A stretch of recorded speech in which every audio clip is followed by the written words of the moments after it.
começar do professor respondendo para mim essa questão dessa nossa amiga, que é do estado de São Paulo, e pergunta: o que eu posso fazer para que meu filho aceite o tratamento contra as drogas?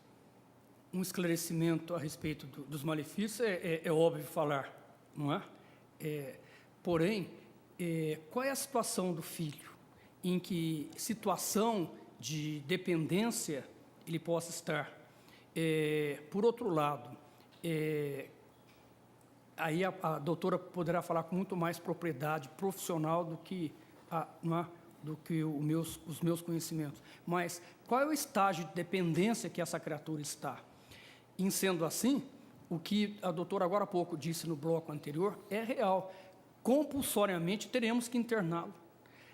Ainda que muitas casas de recuperação, a gente ajuda em casas de recuperação, não é? Você acabou de falar do padre, saudoso padre Léo.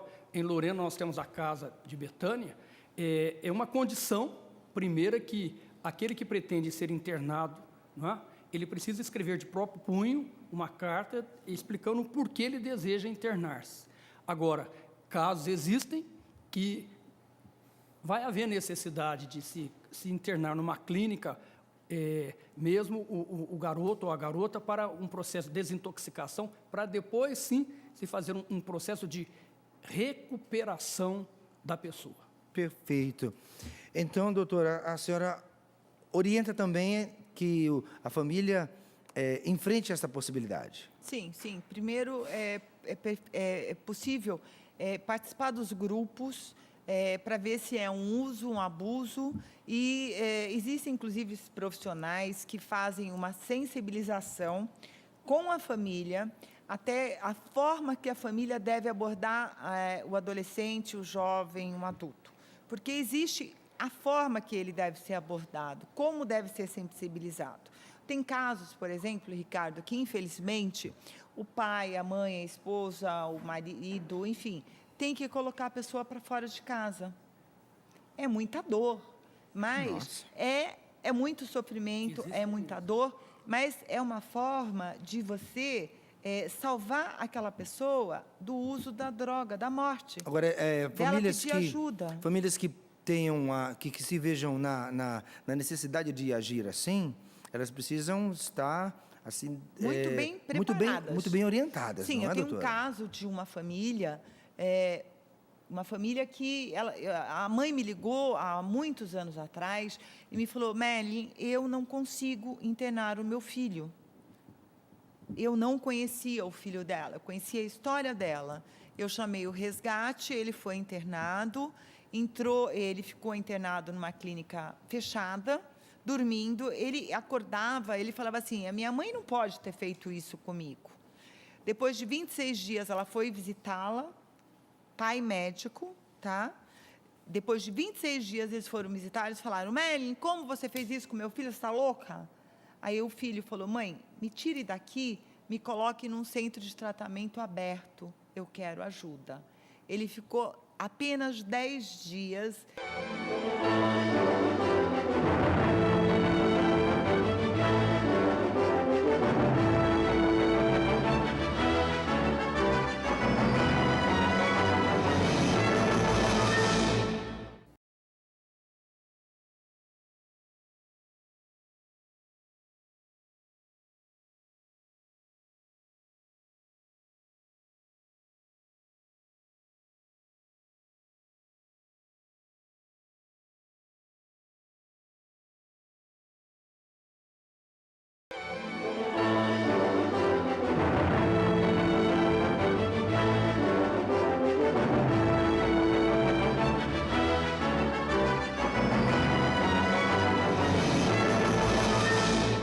Então, a Terezinha Brás Pereira de Bento Gonçalves e pergunta: pais que usam ou usaram drogas no passado, eles estariam mais preparados para lidar com o problema, ajudar seus filhos? Não necessariamente.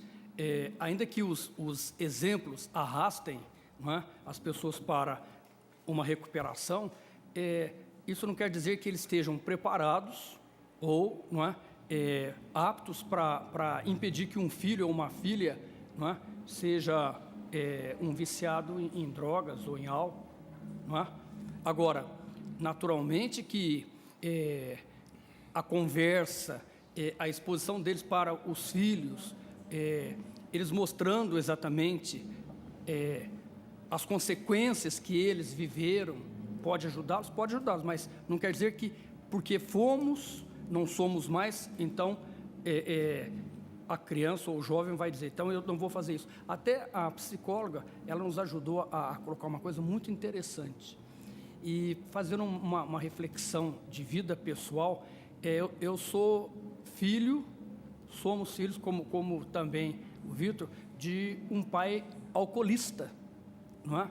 E é possível identificar, sabe, o Ricardo, que eu tenho, não é, um irmão dentro da família, né? Sim. Que a gente tem que tomar cuidado, porque há uma tendência... Entre o fator genético, né? fator Como genético, diz a o fator doutora genético. Merlin. E por que eu estou trazendo a memória do meu pai? Porque o meu pai converteu-se, meu pai, portanto, deu exemplo, ele deixou de fumar, de beber, e, independentemente disso, vem de encontro à questão da genética.